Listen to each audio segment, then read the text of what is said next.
Ayan ang syudad. Yan pala ang York New City. York New City Dream Auction. Ang pinakamalaking subastahan sa buong mundo.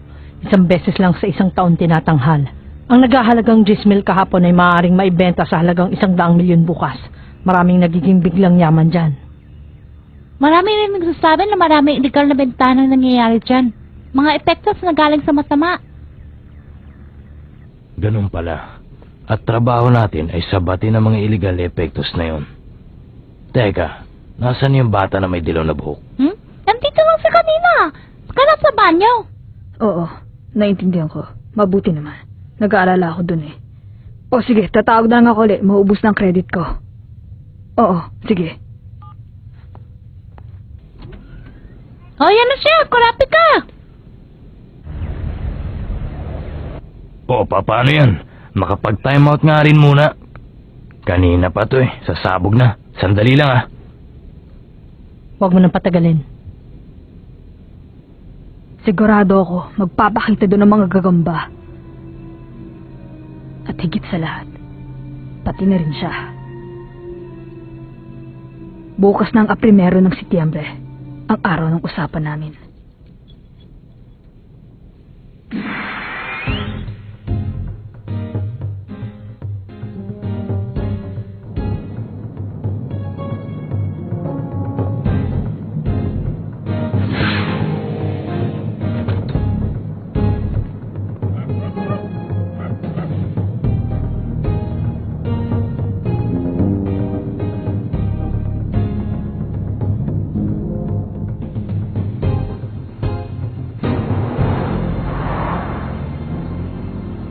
Ang listahan para sa Setyembre. Ha? Bakit ang dami? Oo, kasi gustong magpahula sina Ginong Rotferry at Ginong Trink. Dartzor naman eh. Sabi ko naman sa'yo, pag marami, tinatamad ako. Pasensya ka na, Iya. Malapit kasi ang 2 taong yun sa papa mo, kaya kailangang pagbigyan. Nasaan ba si Papa? Wala eh. May pupuntahang importante na pagtitipon. Siguro may kasama na namang babae yun. Papa? Sino yun ito? Tungkol dun sa... Ano? Ayoko nga, tinatamad ako. Ano? Ayoko sabi eh. Ang daya-daya mo naman eh. Ayoko. Hindi. Hindi. Sandali ha. Sige na nga. Papa, pangako yan ha. Kapag hindi mo tinupad, talagang magbibitiw na ako. Nagawa ko! Isa na naman kayamanan! Ang galing niyo talaga. Bueno, wala na ako magagawa. Kaya tapusin na natin agad. Lovely Ghost Writer.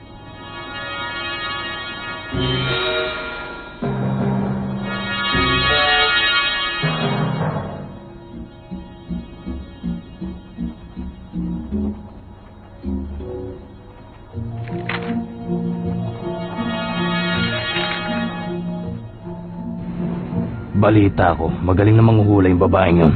Marami daw siyang kliyente na bigatin sa mga sindikato. At puro mga kaibigan ng papa niya. Baligtad yata eh. Ang sabihin mo, sumikat sa sindikato ang ama niya dahil sa batang yun. Kaya takot na takot ang ama niya na baka lumaya siya. O baka gantihan siya ng mga naapakan niya o inggit sa kanya. Nalimutan mo na ba? Huwag mong iisipin ang kalaban. Basta tayong bahala sa lahat na lumapit. Heto, tapos na! Ang galing mo talaga.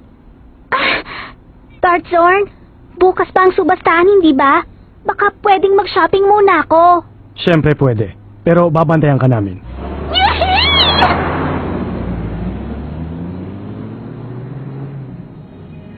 Tagal na rin nating di nagkitang 13 ah. Gaano katagal na nga ba? Sa palagay ko, mga 3 taon at 2 buwan. Pero 2 sa atin ang napalitan. Lilipat ang number 4 at number 8. Machi, yung number 4 na yun, talaga bang darating siya ngayon? Ewan ko, wag mo akong tanungin tungkol dyan. Trabaho mo yun eh. Basta sinabihan ko na siya. Kaya isang hisokang yun ah. Ba't pa siya kinukonsente ng pinuno? Dahil magaling siya. Matibay ang bungee gum niya. Sa totoo lang, ang hirap kalabanin nun, kaya siguro pinapaboran. At hindi lang yun. Mukhang takot ba yung pinuno kay Hisoka? Hindi ko gusto. Hindi naman siguro. Sobra ka naman, Bilib. Hindi siya ganun kagaling. Maniwala ka. Madaling sabihin, pero mahirap patunayan.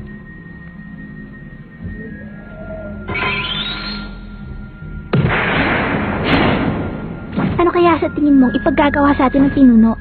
Siyempre, mga magnanakaw tayo eh. Di may nanakawin tayo. Ang tanong ay ano, malamang yung mga antigong libro, mahilig kasi siya dun eh. Hindi, malamang mga laro. Laro? Malamang ang pinakamahal na computer game sa mundo. May mga binibentang kopya dun. At isa pa, balita ako, napakadelikado ng computer game na yan.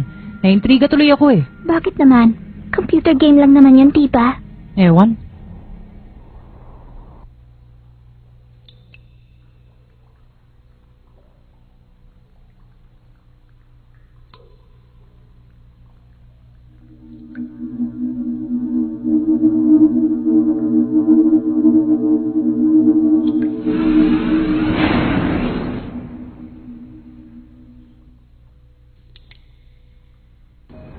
Sa illegal na bentahan, madaling tumaas ang presyo. Kaya galingan mo ang diskarte mo.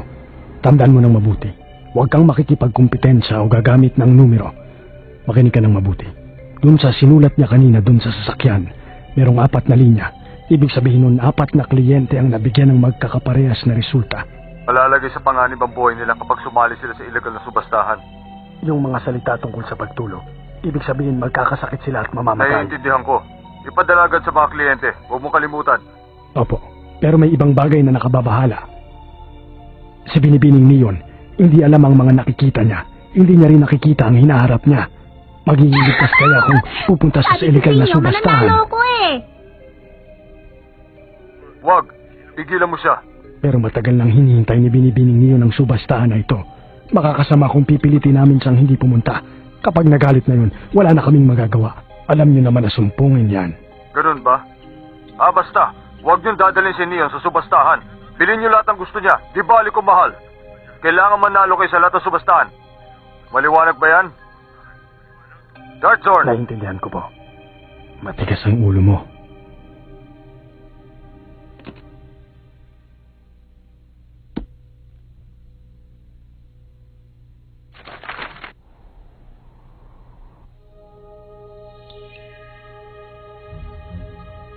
Bukas mag-uumpisa ang subastahan.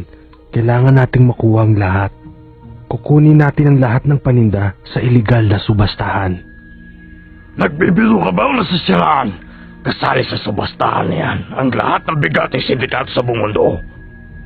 Kapag ginawa natin yan, mapapaway tayo sa lahat ng mga sindikatong yon. Takot ka? Hindi! Kailan sisimulan? Kailan? May pahintulot na kayo.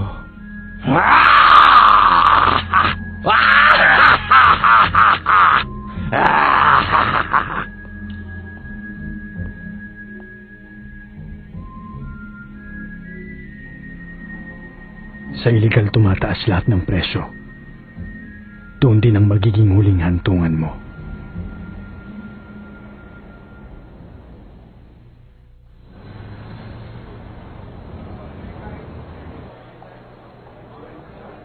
Wow! Ang aga-aga pa pero ang dami ng tao! Maingay! Nakakayakan, daming tao! Teka, Kilua! Pumunta muna tayo doon! Mukhang maganda doon ah! Teka! Wala tayong oras para dyan eh! Baka nakakalimutan mo, kailangan pa natin ng 8 bilyon bago mo umpisa ang subastahan! Wala kang karapatan mangaral dahil ikaw ang walang pera sa ating dalawa! Ha? Sino ba kasi ang nagsabi sa'yo na may mapapala ka sa sugal? Tumigil ka nga! Tapa mo mangaral! Bakit ikaw ha? Sa 2 linggo, kaperanggot na 15 mil ang kinita mo, hindi ba? Ibahin mo ako! Umabot ako ng 20 milyon sa kasino! Eh ngayon, itlog na lang. Kahit maliit lang na halaga, nanalo pa rin ako. At hindi lang yun, marami ako natutunang sikreto at diskarte sa subastahan na yan. Nasulit ko rin. Ay nako, ang nagpapanggap na matalino, ang kadalasang walang alam eh.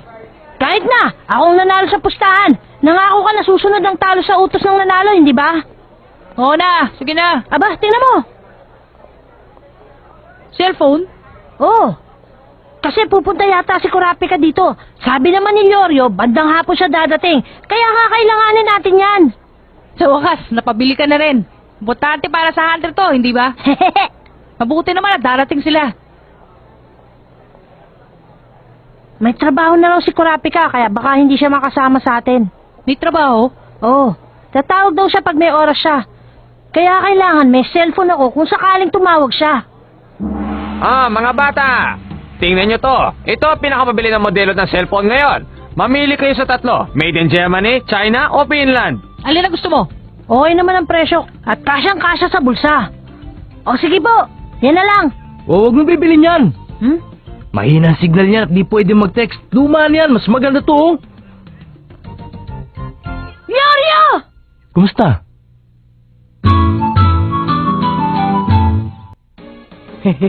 Hindi pa rin kayo nagbabago ah. Ikaw rin, Rolyo. Leorio. Ginagawa niyo naman akong katawa-tawa eh. Tama na, kung bibili ka lang din ng cellphone, ito na. Ang Model Beetle 07. Medyo mahal at mabigat, pero kahit saan gagana ito. May signal kahit saan. May translator ito ng 200 lingwahe. May TV na, may refrigerator pa, may MP3 player. Talaga? Gon! Bibili rin ako! Ito na lang! O sige, ako na ang bahala. Chip, magkano to? Dalawa? 400,000. Mahal naman, 80,000, dalawa. Hindi pwede yan. O sige na nga, 95,000 na lang. Hindi pa rin pwede yan. Matigas ka, huling tawad, 102,000. Puhunan pa lang yan eh. 102,500. Ano? Manong, umalis na nga kayo. Parang Ibang klase palang tumawad ang taong yan, oh. Naku, 400,000 ang dami nang nanonood sa atin, oh. Ano yung pwesto mo? Ayaw Wala ka talaga na pakialam makapalo. doon. Hindi ka legal, Dapat no? isama siya tuwing mamimili tayo. Bumagrit sa wakas! Wow! 110,580 bawat isa? Bagong modelo pa. Sigurado mura na rin yun. Ako pa. Eh, sa palagay ko nga, sumobra ka eh. Ngayon lang kasi ako nakakita ng pinalakpakan dahil bumili ng cellphone. Pero tingnan mo naman, ang laki ng tinipid natin. Natural lang na tumawad. Para sabihin ko sa inyo, kapag sineryoso ko, baka binigay pa niya ng libre yan eh. Siya nga pala, yung ganyan ko, nabili ko na 80,000 lang. Alam nyo, kapag pinapalis na kayo, doon pala nag-umpis ang tawaran. Tandaan nyo yun ha? Alam mo, malamang hindi siya pupunta sa subastahan. Sa palagay ko nga, hindi. Siya nga pala, natutunan nyo na ang nen, hindi ba? Oo, pumasa kami.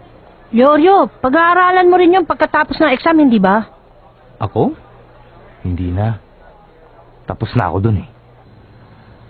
Ang susunod na assignment niyo ay ang subastahan. Ibibigay ko sa inyo ang mga detalye ng mga epektos dun sa illegal na subastahan na gaganapin sa cemetery building. Hindi problema ang pera. Basta makuha ang epektos. Ang buong katawan ng mami na si Queen Coruco. Isang gamit na panyo ng artistang si Sonri March na may DNA signature. Mga mata ng isang taga-tribo ng Kuruta. Ang tinatawag na pulang mata. Yang tatlong yan.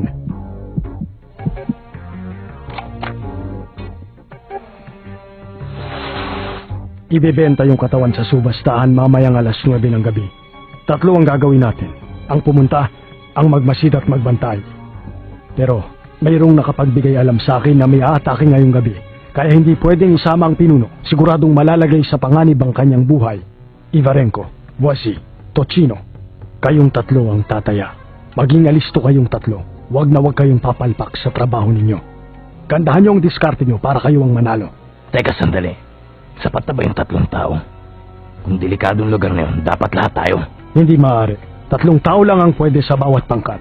Bawal magdala ng kahit anong sandata, aparatong pang-record o pang-komunikasyon.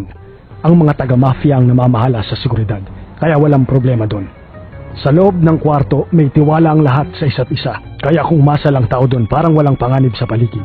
Makinig kayo ng mabuti sa sasabihin ko. Huwag kayong gagawa ng gulo. Iwasan yung makipag-usap sa taong di kasali sa pangkat ninyo. Baka matiktikan kayo ng mga kaaway natin. O sige, umalis na kayo.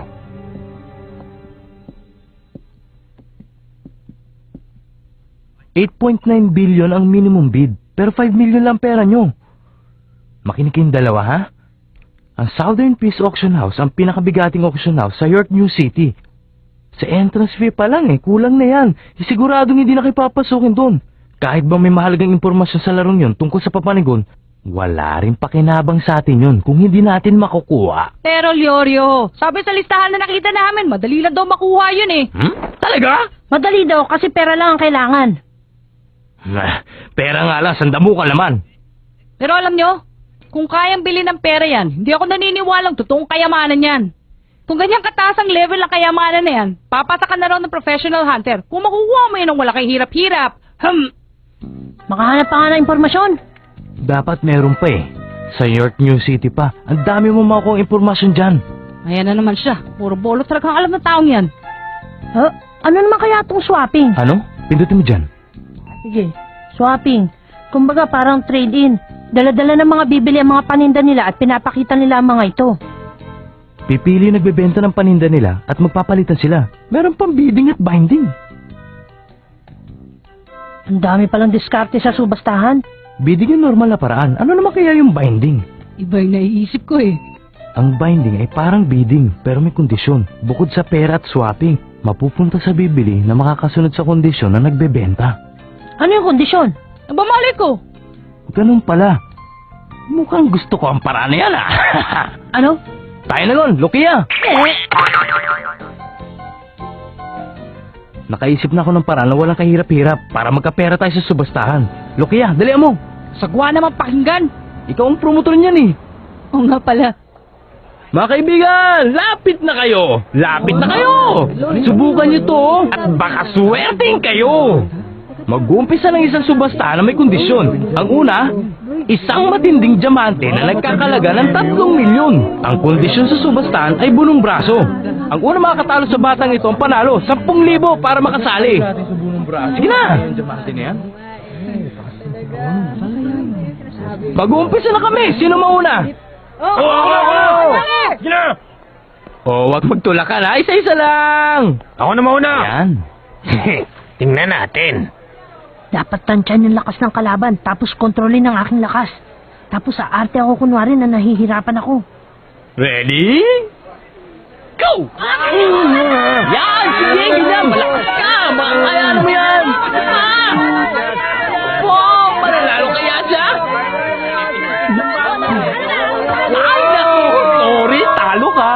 Okay, sino ang susunod? Okay, ako naman. Ay, talo ka? Sino ang susunod? Basta, pumila kayo maayos. Ganun pala. Ganito ang binding auction. Pero sa 10,000 kada tao, kailangan manalo siya ng kulang-kulang sa 900,000 beses para makaabot kami sa 8.9 billion. Labo nun ah. Ay. Oops, kung hawa ka naman.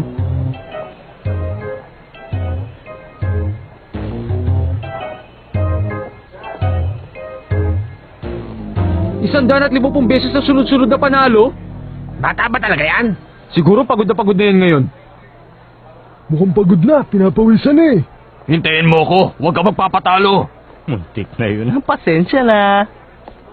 Parang pandaraya itong ginagawa ko ah. Parang mali. Baka karmahin ako sa ginagawa kong to. Oh, sino pa susunod? Ha?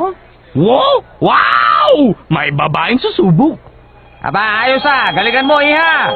Hoy, Superboy, isi ka lang. Teka, Iha, ilang taong ka na ba? Taga saan ka? Tama na, ligawan! Laban na! Salamat sa pagkakataon. Walang anuman. Ipatong mo ang kaliwang kamay mo sa lamesa. Ayan. Ready? Go! Tama mo kami lamang! Sige pa, sige! Magandang laban! Aba! Talagang hindi magpapatalo!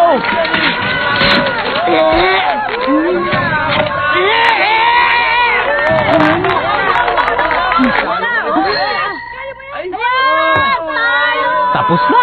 Pasensya na, talo ka!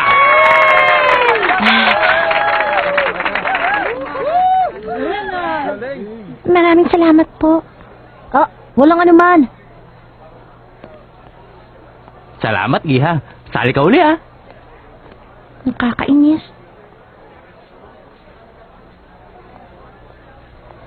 Don, totoo yun oh.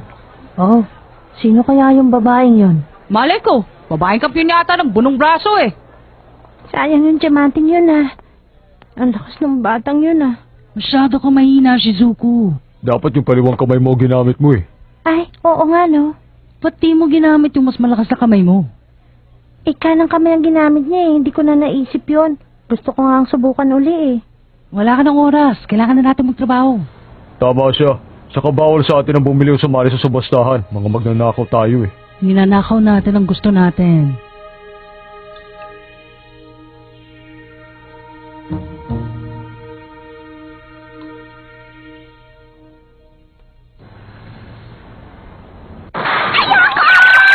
Basta pupunta ako, hindi ako mabibigyan! Narinig niyo siya. Ayaw papigil eh.